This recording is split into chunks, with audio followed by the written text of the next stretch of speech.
Angles तो हमने पढ़ लिए, हमें पता है कि एंगल्स क्या होते हैं, ठीक है। अब राइट एंगल क्या होता है, स्ट्रेट एंगल्स क्या होते हैं, ये भी हमने पढ़ा। बट अब बारी आई acute, obtuse and reflex angle. So hello friends, hello student, I am back with new exercise that is 5.3. So आज मैं आपको पढ़ाऊंगी 5.3 एक्सरसाइज चैप्टर नंबर 5। ऑलरेडी मैंने 5.1 एंड 2 कवर करवा दिए, तो आप लोग फटाफट से जाके चेक करिए। मैंने एंगल्स पढ़ा दिए हैं कि एंगल्स क्या होते हैं, कैसे होते हैं। अब एंगल्स की जो वेराइटीज होती है, जैसे कि अक्यूट एंगल क्या होता है, ऑब्ट्यूज एंगल क्या होता है एंड रिफ्लेक्स एंगल क्या होता है, तो चलो आज हम पढ़ेंगे ये तीनों एंगल और जानेंगे इनके बारे में और डिटेल में। सबसे पहले इनको स्टार्ट करने से पहले मैं आपको बताऊंगी इंट्रोडक्शन, ठीक है। So before starting introduction, one more thing, अगर आपको क्लास 6 एनसीईआरटी सिलेबस की मैथ्स पढ़नी है तो आप लोग मेरे साथ जुड़ जाइए। और मैंने इसके पहले 1 2 3 4 एक्सरसाइज सारे चैप्टर्स कंप्लीट करवा दिए हैं, तो आप लोग भी जाके फटाफट से चेक कर लीजिए, ठीक है। क्योंकि जैसे जैसे हम आगे बढ़े, हमको बेसिक नॉलेज होना बहुत ज़रूरी है, और बेसिक नॉलेज को कवर अप करने के लिए हमें पुरानी एक्सरसाइजेस, पुराने चैप्टर्स पढ़ने पड़ेंगे। तो चलिए फिर आज हम फटाफट से एक्सरसाइज 5.3 स्टार्ट करते हैं, क्योंकि हमारी अभी चल रही है अंडरस्टैंडिंग एलिमेंट्री शेप्स। हम पढ़ रहे हैं शेप्स के बारे में। आपको मेरी स्क्रीन देख के तो समझ में आ ही गया होगा कि मैडम क्या पढ़ा रही है, ठीक है। तो चलिए हम स्टार्ट करते हैं। तो आज हम जानेंगे एंगल को और डिटेल में, ठीक है। तो चलिए हम स्टार्ट करते हैं। सबसे पहले angles, acute, obtuse and reflex. अब ये तीनों एंगल्स क्या होते हैं, तो मैंने आपको बताया था कि straight angle and right angles, ठीक है। मैंने आपको बताया था कि स्ट्रेट एंगल हमारे कौन से एंगल्स होते हैं, जो एंगल्स, देखिए ऐसे एंगल्स जो होते हैं हमारे, वो हमारे स्ट्रेट एंगल होते हैं, मतलब ऊपर से जो नीचे तक आ जाए सीधे का सीधा यहाँ तक, मतलब 180 डिग्री, वो होता है हमारा स्ट्रेट एंगल। और राइट एंगल हमारा कौन सा होता है, ये वाला, ठीक है। तो this is your right angle 90 degree. ये मैंने बताया था। 270 डिग्री का एंगल भी मैंने बताया था कि यहाँ तक हमारा 270 डिग्री, और पूरा कंप्लीट जो हो जाएगा वो हो जाएगा हमारा 360 डिग्री, ठीक है। तो मैंने आपको लास्ट क्लास में बताया था कि राइट एंगल क्या होते हैं, स्ट्रेट एंगल्स क्या होते हैं, ठीक है। अब मैं आपको बताऊंगी कि acute, obtuse and reflex angles क्या होते हैं। तो ये आपने भी देखा होगा कि जो एंगल्स हैं वो हम उसको हम बहुत अच्छे से लैडर के थ्रू समझ सकते हैं। देखिए मेरे पास यहाँ पर एक लैडर बनी हुई है, ठीक है। आप लोगों को भी लैडर यहाँ पे दिखाई दे रही होगी। देखिए ये है मेरे पास एक लैडर, ठीक है। लैडर, लैडर आप लोग को पता है ना, सीढ़ियाँ जो आपके घर में होती हैं, जो आपको नीचे से ऊपर वाले फ्लोर तक लेकर जाती है, वो होती हैं आपकी लैडर, जो वॉल पे ऐसे, जैसे एक हमारी वॉल है, वो वॉल से जुड़ी हुई होती है, ठीक है। लैडर की हेल्प से हम स्टेप बाय स्टेप ऊपर पहुंच जाते हैं। तो the angles made by a ladder with the wall और with the floor is neither a right angle nor a straight angle. अब देखो, ये जो लैडर्स जो होती हैं, ये वॉल से कनेक्ट होकर जो बनती हैं, ये ना तो हमारा स्ट्रेट एंगल होता है और ना ही हमारा राइट एंगल होता है। तो ये कौन सा एंगल होता है, ये हमें जानने की जरूरत है। तो हम कह सकते हैं कि ना तो ये एक स्ट्रेट एंगल बना रहा है और ना ही ये राइट एंगल बना रहा है, ठीक है। क्योंकि लैडर जो है वो दिखने में तो हमें ऐसा लग रहा है कि वो राइट एंगल बना सकती है, बट नहीं, राइट एंगल नहीं बना रही है, ठीक है। आर द स्मॉलर, अब यहाँ पे देखो एक एल शेप है आपके पास, ये वाला, ठीक है।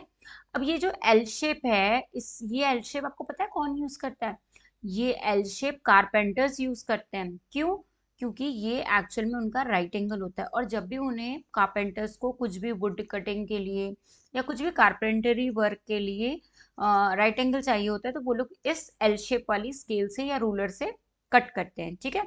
तो are there angle smaller than right angle, ऐसा कोई एंगल होता है जो राइट एंगल से स्मॉलर होता है?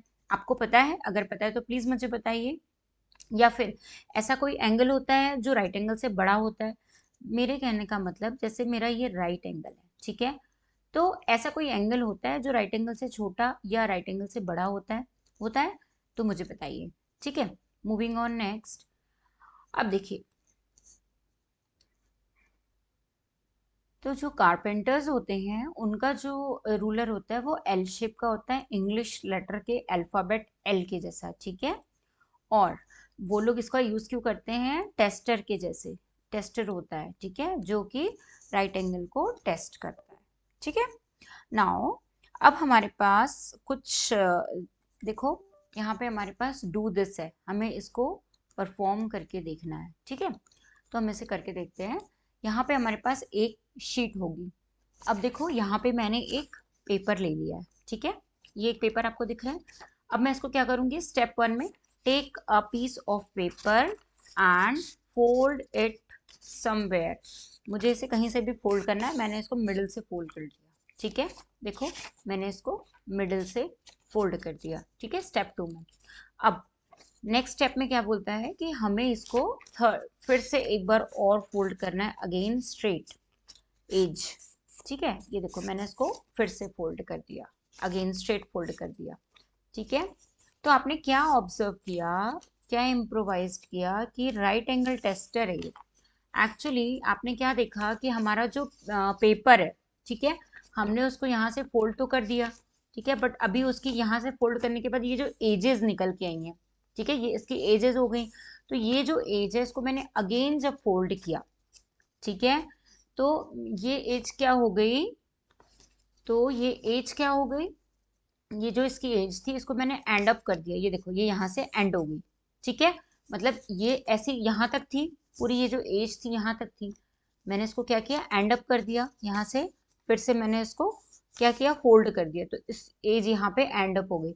तो जब ये एज एंड अप हो गई तो यहाँ पे मुझे एक राइट एंगल दिख रहा है, देखो यहाँ से यहाँ तक, आपको भी दिख रहा है एक राइट एंगल यहाँ से यहाँ तक, ठीक है। ये आपको एक राइट एंगल दिख रहा है, तो इसको हम कहते हैं R A tester, that means right angle tester, ठीक है। तो ऐसे भी हम राइट एंगल का टेस्ट ले सकते हैं, ठीक है। Suppose any shape with corners, suppose any shape with corner is given, जैसे अभी मेरे पास था कि किसी कॉर्नर से एक शेप गिवन था, you can use R A tester to test the angle at the corner. आपको अगर कॉर्नर का एंगल देखना है कि कौन सा एंगल है, राइट एंगल है, तो आप आर ए टेस्टर की हेल्प से राइट एंगल देख सकते हो। मूविंग ऑन नेक्स्ट, देखो अब यहाँ पे क्या हो रहा है, यहाँ पे आपके पास एक क्लॉक दी हुई है, ठीक है। अब the hour hand of a clock move from 12 to 5, hour hand क्या कर रहा है, 12 से लेके 5 तक मूव कर रहा है, ठीक है। Is the revolution of the hour hand more than one right angle, क्या आर ए का जो रिवोल्यूशन होगा, मतलब ये जो इस आर हैंड का जो रिवोल्यूशन होगा, रिवोल्यूशन वन, रिवोल्यूशन क्या होता है, जब एक पॉइंट से शुरू के वापस उसी पॉइंट पे आ जाती है क्लॉकवाइज डायरेक्शन में, तो उसको हम बोलते हैं वन रिवोल्यूशन, ठीक है। तो is the revolution of hour hand more than one right angle, क्या वो एक राइट एंगल से बड़ा होगा, यस वो तो बड़ा होगा, क्योंकि रिवॉल्यूशन तो पूरा यहाँ से कंप्लीट होके जाएगा ना, तो कंप्लीट होके जाएगा तो आर वो राइट एंगल से तो बड़ा होगा, ठीक है। What does the angle made by our hand of the clock look like when it moves from 5 to 7? देखो अब ये 5 से 7 पे जा रही है, ठीक है, मोर देन वन राइट एंगल, तो क्या होगा, इस the angle moved more than one right angle, क्या ये एंगल राइट एंगल से बड़ा है, नहीं, नहीं है, बिल्कुल नहीं है। Draw the following check and angles with your R A tester going from 12 to 2। अब इसको आप परफॉर्म करके देखना कि जब 12 से 2 तक जाती है, ठीक है, तो जो आर ए टेस्टर के थ्रू आप देखो कि अगर जो हमारे draw the following checks the angle with your R A tester, कि ये जब यहाँ से यहाँ तक जाती है तो कौन सा एंगल बनता है, ठीक है, क्या ये बड़ा होता है राइट एंगल से या छोटा होता है या इक्वल होता है। फिर 6 टू अगर 7 जाएगी तो 6 ये है मेरा और 7 ये है, तो ये भी एंगल क्या हो गया, लेस देन हो गया किससे, राइट एंगल से। फिर फ्रॉम 4 टू 8, 4 कहाँ है मेरा, ये है 4, और 8 ये है, तो ये क्या हो गया, एक बड़ा एंगल हो गया, तो ये मोर देन हो गया। फिर 2 टू 5, ये मेरा 2 हो गया और यहाँ पे मेरा 5 हो गया, तो ये भी एक बड़ा एंगल हो गया, ठीक है। मूविंग ऑन नेक्स्ट, अब यहाँ पे है फोर्थ पॉइंट। फोर्थ पॉइंट में कहता है कि take 5 different shapes with corners. अब हमें डिफरेंट डिफरेंट शेप्स लेने हैं, ठीक है, मतलब जैसे कि हमने एक ये शेप ले लिया, ठीक है, बट उनके कॉर्नर्स जो होंगे वो ऐसे ही होंगे, शेप कुछ भी हो सकता है ऐसे, ठीक है, ये, बट कॉर्नर्स ऐसे ही होंगे, ठीक है। Name the corners, examine them with your tester and tabulate your test for each case. तो आपको क्या करना है, यहाँ पे कॉर्नर्स को नेम देना है ए बी सी, और आपको बताना है कि वो स्मॉलर होगा राइट एंगल से या लार्जर होगा। तो आपको ये चीज यहाँ पे मेंशन करनी है एक के बाद एक। तो ये बहुत इजी है, ये आप खुद कर लेंगे, ठीक है। तो दिस इज योर होमवर्क, इसको आप खुद करिए, बहुत इजी है। Now other names. अब मैं आपके पास आई हूँ एक्यूट एंगल लेके, लेकिन एक्यूट एंगल कैसा होता है ये पहले हमें देखना होगा। An angle smaller then a right angle. देखो ये मेरा राइट एंगल है, अगर एक एंगल, सपोज मैं कलर चेंज करती हूँ, और ऐसा एंगल जो राइट एंगल से छोटा हो, मतलब यहां तक, सिर्फ यहां तक बने, वो एंगल होता है मेरा अक्यूट एंगल, ठीक है। लाइव एग्जांपल्स देखे हैं आपने बहुत सारे, जैसे हमारा रूफ टॉप होता है, ये देखो रूफ टॉप का जो ये वाला हिस्सा होता है, ये वाला पोर्शन, ये हमारा राइट एंगल से थोड़ा छोटा होता है। सिमिलरली अगर मैं सीसॉ, आपने देखा होगा, आप लोग गार्डन तो जाते होंगे और गार्डन में आपने सीसॉ देखा भी होगा और एंजॉय भी किया होगा। क्या होता है इसमें, बैलेंस होता है, या तो ये वाला ऊपर जाएगा या ये वाला नीचे आएगा, या फिर ये ऊपर आएगा तो ये नीचे जाएगा। बट जब ये ऊपर और नीचे होते हैं तो यहाँ पे एक एंगल बनता है इनके थ्रू, ठीक है। तो यहाँ पे देखो, अगर हम इधर वाला देखते हैं तो ये एंगल जो है हमारा लेस देन है राइट एंगल से। फिर ओपनिंग अ बुक, आप बुक का एग्जाम्पल तो आप खुद ही करके देख सकते हो कि आप बुक ओपन करोगे, तो जब बुक ओपन होगी तो ये देखो यहाँ तक जो एंगल बन रहा है, मतलब इस पेज से इस पेज के बीच में, वो होगा आपका अक्यूट एंगल। क्यों? क्योंकि ये लेस देन है किससे, राइट एंगल से, ठीक है। और अब ये तो हो गया आपका अक्यूट एंगल। अब एक और एंगल होता है ऑब्ट्यूज एंगल, वो इसका जस्ट अपोजिट होता है। वो क्या होता है, वो इससे मोर देन होता है। जो एंगल राइट एंगल से बड़ा होगा वो होगा ऑब्ट्यूज, और जो छोटा होगा वो होगा अक्यूट, ठीक है। Do you see that one of them is less than one fourth of a revolution, examine them with your R A tester. इसको भी आर ए टेस्टर से अपन करके देख सकते हैं। If an angle is larger then a right angle, अगर कोई angle right angle से बड़ा होगा तो वो क्या कहलाएगा, वो होगा आपका ऑब्ट्यूज एंगल, ठीक है। अब देखो यहाँ पे रूफ टॉप देखो, ये जो है ये यहाँ पे बिगर है किससे, राइट एंगल से, और ये वाला जो है ये भी बिगर है। मतलब अगर ये राइट एंगल होता तो ये कुछ ऐसा होता, ठीक है, ऐसा होता। तो ये क्या है, राइट एंगल से बड़ा है, तो ये वाले कौन से एंगल होंगे, ये एंगल होंगे आपके ऑब्ट्यूज एंगल, ठीक है। और अगर छोटे होते तो कौन से होते, acute angle. Do you see that each one of them is greater than one fourth of a revolution but less than half of a revolution। अब आपने देखा होगा कि ये जो है वो वन फोर्थ ऑफ रिवॉल्यूशन से बड़ा है, बट लेस देन है हाफ रिवॉल्यूशन से, ठीक है। समझ में आया मैं क्या कह रही हूँ। आर ए टेस्टर के थ्रू आप इसको भी एग्जामिन कर सकते हो। Now a reflex angle is larger than straight angle, it looks like see angle mark, ये ऐसा दिखता है reflex angle. where there any reflex angle in the shape you made earlier, how would you check for them। तो अब reflex angle कौन से angle होते हैं, जो कि स्ट्रेट एंगल से लार्जर होते हैं। अब स्ट्रेट एंगल मेरा कैसा होगा, सपोज मैंने ये बनाया और ये हो गया मेरा स्ट्रेट एंगल, तो रिफ्लेक्स एंगल मेरा कैसा होगा, यहाँ पे हो जाएगा, मतलब यहाँ से तो आएगा बट ये यहाँ पे टर्न हो जाएगा। तो ये जो पूरा एंगल होगा मेरा, ये होगा मेरा, क्या होगा ये, रिफ्लेक्स एंगल। तो देखो यहाँ पर भी वैसे ही हो रहा है, ये रिफ्लेक्स एंगल बना है। कौन सा एंगल है, रिफ्लेक्स एंगल, क्योंकि ये 180 डिग्री से बड़ा है। और जो एंगल 180 डिग्री से बड़ा होगा या स्ट्रेट एंगल से बड़ा होगा उसे हम कहेंगे reflex angle. Got my point. If there is any query please comment करो, ठीक है। आप कमेंट सेक्शन में कमेंट करो और बताओ। चलिए मूविंग ऑन नेक्स्ट।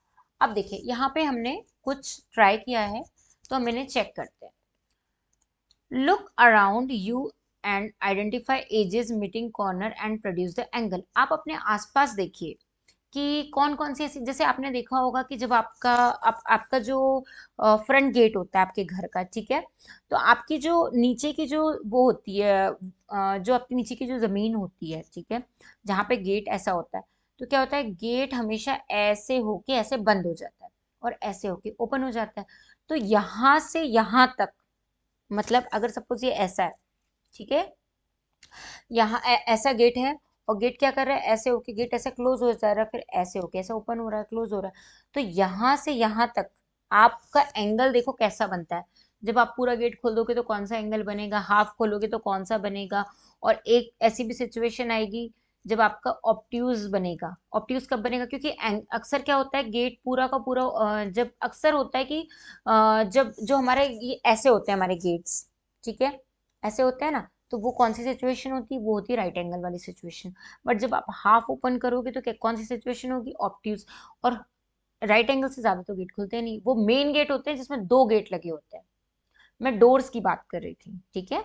तो मेन गेट जो होते हैं जहाँ पे दो डोर्स होते हैं, वहां की सिचुएशन अलग होती है। अब आप लोग मेन गेट को भी एग्जाम्पल करके देखना अपने आसपास कि मेरे एंगल्स कैसे होते हैं, कौन सा राइट एंगल होता है, कौन सा ऑब्ट्यूज होता है और कौन सा अक्यूट एंगल होता है, ठीक है। तो इस तरीके से आप बहुत सारे एग्जाम्पल फाइंड आउट कर सकते हो।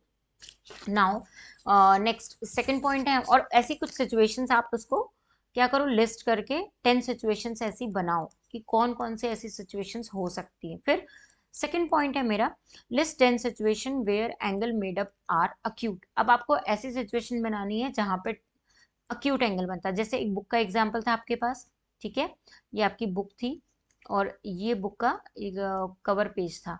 तो ये जो है, ये बुक का एक एग्जाम्पल भी आपका क्या बन जाएगा, अक्यूट एंगल, ठीक है। फिर उसके अलावा और भी कौन कौन से एग्जाम्पल थे, जो मैंने एक सी सॉ वाला एग्जाम्पल दिया था, जिसमें आपने देखा कि ऐसी कुछ जो बच्चा था, मतलब ये जो एक बैलेंसिंग जो होगा वो ऊपर होगा और एक नीचे, तो ये वाला भी एंगल आपका कौन सा बनेगा, अक्यूट एंगल, ठीक है।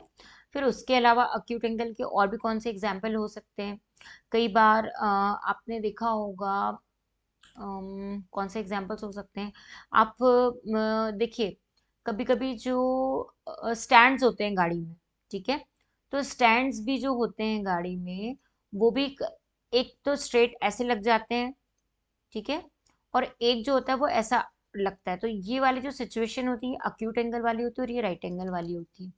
उसके अलावा भी और भी बहुत सारे एग्जाम्पल्स हैं। मिरर आपने देखे होंगे, जो छोटे छोटे से मिरर होते हैं, है ना, तो मिरर के पीछे ऐसे उसको, ताकि वो अपनी पोजीशन पे स्टैंड ले ले, उसको ऐसे यहाँ पे सपोर्ट ऐसा बना रहता है। तो ये जो सपोर्ट होता है मिरर का, ये हमेशा अक्यूट एंगल का एग्जाम्पल होता है, ठीक है। ऐसे आप और भी एग्जाम्पल्स ले सकते हो।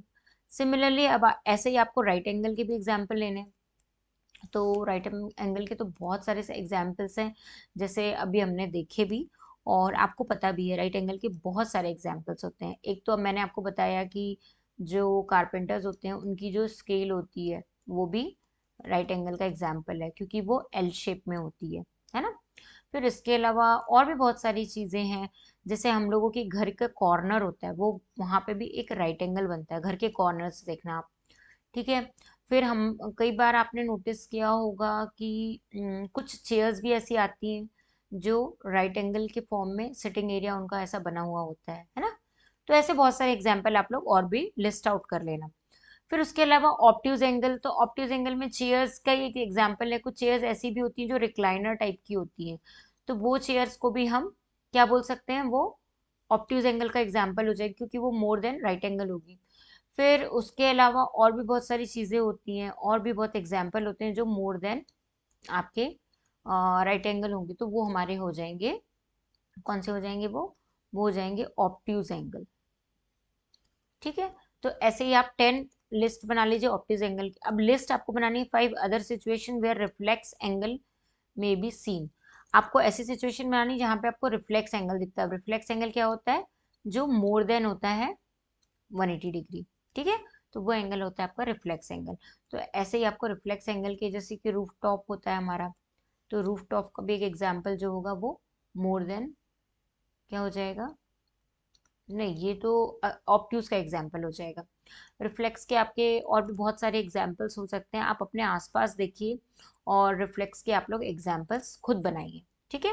तो इस तरीके से आपको सबकी प्रैक्टिस करने के लिए 10-10 सबकी लिस्टिंग कीजिए, तो आपको समझ में आ जाएगा अपने आप अपनी सराउंडिंग से कि कौन सा एंगल जो होता है वो हमारा अक्यूट होता है, कौन सा राइट होता है, कौन सा रिफ्लेक्स होता है, कौन सा स्ट्रेट होता है, कौन सा ऑब्ट्यूज होता है।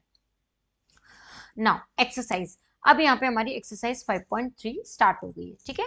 तो 5.3 एक्सरसाइज में वेरी फर्स्ट क्वेश्चन है मेरा, match the following straight angle. सबसे पहले हमें देखना है इनमें से कौन सा स्ट्रेट एंगल है, कौन सा राइट एंगल है, कौन सा एक्यूट, ऑब्ट्यूज एंड रिफ्लेक्स, तो हमको इनका मैच करना है। तो जो मेरा फर्स्ट क्वेश्चन है ना, तो फर्स्ट क्वेश्चन में फर्स्ट सिचुएशन है मेरी स्ट्रेट एंगल की, ठीक है।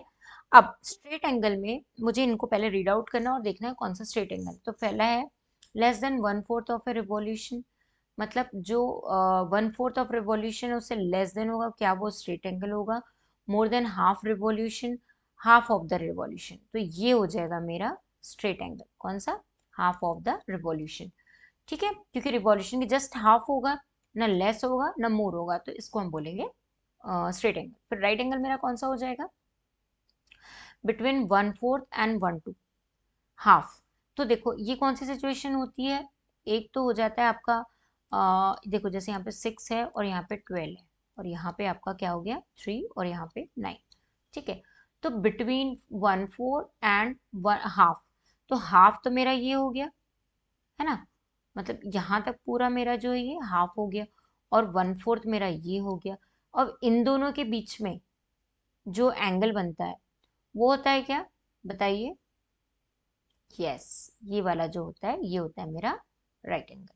फिर नेक्स्ट है मेरा, ये क्या हो जाएगा, ई हो जाएगा, मतलब सेकंड का आपका हो जाएगा ई। नेक्स्ट है मेरा थर्ड सिचुएशन। थर्ड सिचुएशन में अक्यूट एंगल मुझे बताना है। तो अक्यूट एंगल कौन सा एंगल होता है, जो एंगल राइट एंगल से लेस देन होता है वो होता है आपका अक्यूट एंगल। तो राइट एंगल से लेस देन कौन सा होगा, जो 1/4 से लेस देन होगा, मतलब ये हो गया 1/4, इससे भी लेस देन होगा, वो एंगल हो जाएगा मेरा अक्यूट एंगल, ठीक है। तो इस ये हो जाएगा आपका ए, है ना। अब IV फोर्थ, फोर्थ आपका कौन सा होगा, ऑप्ट्यूज, जो मोर देन क्या हो जाएगा 1/4, या मोर देन हम क्या बोल सकते हैं 1/4 of a revolution, more than half revolution, no more than half revolution, तो हमारा क्या हो जाएगा, रिफ्लेक्स एंगल हो जाएगा, ठीक है, ये V, इसका B हो जाएगा। और 1 कंप्लीट रिवॉल्यूशन आपका ऑब्ट्यूज एंगल होगा, नो, तो क्या होगा 1/4 ऑफ ए रिवॉल्यूशन। देखिए 1/4 ऑफ ए रिवॉल्यूशन तो आपका हो जाएगा राइट एंगल, ये मैडम ने आपको रॉन्ग बता दिया है। राइट एंगल मतलब सेकंड, सेकंड मतलब डी, ठीक है। तो एक सेकंड मैं इसको रब ही कर देती हूँ ना, तो आपको कंफ्यूजन नहीं होगा, ठीक है। यहाँ पे भी मैं इसको रब कर देती हूँ। हाँ, तो मेरा जो सेकंड सिचुएशन होगी वो क्या हो जाएगी, सेकंड सिचुएशन का जो मेरा आंसर होगा वो डी हो जाएगा, 1/4 ऑफ ए रिवॉल्यूशन। अब ऑब्ट्यूज एंगल क्या होगा, बिटवीन जो यहाँ से मतलब 1/4 और 6 के बीच में, मतलब हाफ से बड़ा हो गया है ना, हाफ से बड़ा हो गया ना, तो ये सॉरी 1/4 से बड़ा हो गया, तो ये एंगल यहाँ कहीं बनेगा। तो यहाँ से पूरा जो एंगल होगा जो मतलब राइट एंगल से बड़ा है ना, मोर देन है, तो उसको हम बोलेंगे obtuse angle. Got my point? तो ऑब्ट्यूज एंगल आपका कौन सा होगा, ई, ठीक है। तो ये है आपका question number 1। Moving on, question number 2, classify each one of the following angles as a right, straight, acute and obtuse reflex। अब आपको बताने हैं कि कौन कौन से एंगल्स होंगे। तो वेरी फर्स्ट आपका कौन सा हो जाएगा, देखो मैं यहाँ पे नोटेड डाउन करती हूँ, ए। तो वेरी फर्स्ट है आपका ए, तो ए आपका कैसा दिख रहा है आपको, ये राइट एंगल तो नहीं है, राइट एंगल से छोटा है, और जो एंगल राइट एंगल से लेस देन होता है वो एंगल आपका कौन सा होता है, वो होता है आपका अक्यूट एंगल, ठीक है। अब सेकंड सिचुएशन, ये वाला एंगल जो है ये राइट एंगल से थोड़ा बड़ा है, और राइट एंगल से जो एंगल बड़ा होता है वो कौन सा होता है, वो होता है आपका ऑब्ट्यूज एंगल, सी। सी कौन सा है, ये वाला। अब ये जो है सिर्फ यहाँ तक अगर मैं देखती हूँ ऐसे, तो ये एंगल होगा मेरा राइट एंगल, कौन सा एंगल होगा ये मेरा? Right angle. ठीक है, मूविंग ऑन नेक्स्ट, डी। अब डी, अब डी मेरा कौन सा एंगल होगा, चलिए बताइए। क्योंकि ये पूरा यहाँ से यहाँ तक है, मतलब ये एंगल मोर देन स्ट्रेट है। मतलब स्ट्रेट एंगल मेरा कैसा होगा, कुछ ऐसा होगा स्ट्रेट एंगल। ठीक है, अब ये मोर देन स्ट्रेट है, तो मोर देन जो एंगल स्ट्रेट होगा वो कौन सा एंगल होगा आपका? वो होगा रिफ्लेक्स एंगल। ठीक है, अब ये वाला कौन सा होगा? ये होगा, ये जो पूरा का पूरा यहाँ से यहाँ तक जा रहा है, तो ये होगा आपका स्ट्रेट एंगल। ठीक है, this is your straight angle F. अब एफ में ये दो एंगल बन रहा है, एक एंगल ये बन रहा है और ये दोनों के दोनों एंगल आपके कैसे बन रहे हैं? क्योंकि ये राइट एंगल से छोटे हैं, तो ये आपके क्या बन जाएंगे? Acute angle. ठीक है, so this is your question number 2। Moving on next question, sorry. So only 2 question in this exercise, okay. इस एक्सरसाइज में आपके पास सिर्फ 2 ही क्वेश्चन है। आप एग्जाम्पल के तौर पे और भी क्वेश्चंस कर सकते हो प्रैक्टिस के लिए। ठीक है, आपको एक चीज को हमेशा ध्यान रखना है कि acute, obtuse and straight angle, reflex angle क्या होते हैं। अक्यूट एंगल हमेशा आप लोग याद रखो, एक एंगल याद रखो अक्यूट। ठीक है, तो ऑब्ट्यूज उसका क्या हो जाएगा? वाइस वर्सा हो जाएगा। अगर आप अक्यूट याद रखोगे, बस अक्यूट याद रखो, ऐसा एंगल जो 90 डिग्री से या राइट एंगल से लेस देन होता है, वो एंगल आपका होता है अक्यूट। तो दूसरा एंगल क्या हो जाएगा? जस्ट अपोजिट, मतलब ग्रेटर देन होगा, वो होगा आपका ऑब्ट्यूज। ठीक है, ऐसे जो एंगल स्ट्रेट एंगल से बड़ा एंगल होता है, ठीक है, वो एंगल होता है रिफ्लेक्स एंगल। कौन सा एंगल होता है? Reflex angle. ठीक है, तो स्ट्रेट एंगल तो वो एंगल होता है जो 180 डिग्री होता है, और राइट एंगल का पे होता है 90 डिग्री। ठीक है, सो ये आपका रिवीजन है। आपको इस तरीके से क्वेश्चन को सॉल्व करना है। ठीक है, आप इसको ऐसे ही सॉल्व कीजिए, बहुत अच्छे से पढ़िए, ध्यान लगा के पढ़िए, मन लगा के पढ़िए। और कुछ भी डाउट है, कोई भी क्वेश्चन अराइज हो रहा है, तो आप मुझे कमेंट सेक्शन में बताइए। अगर कोई टॉपिक आपको फिर से समझना है तो वो भी मैं आपको और अच्छे से दूसरे वीडियो में समझा सकती हूँ। ठीक है, सो आज की क्लास यहीं तक। Thank you so much. Okay, bye bye.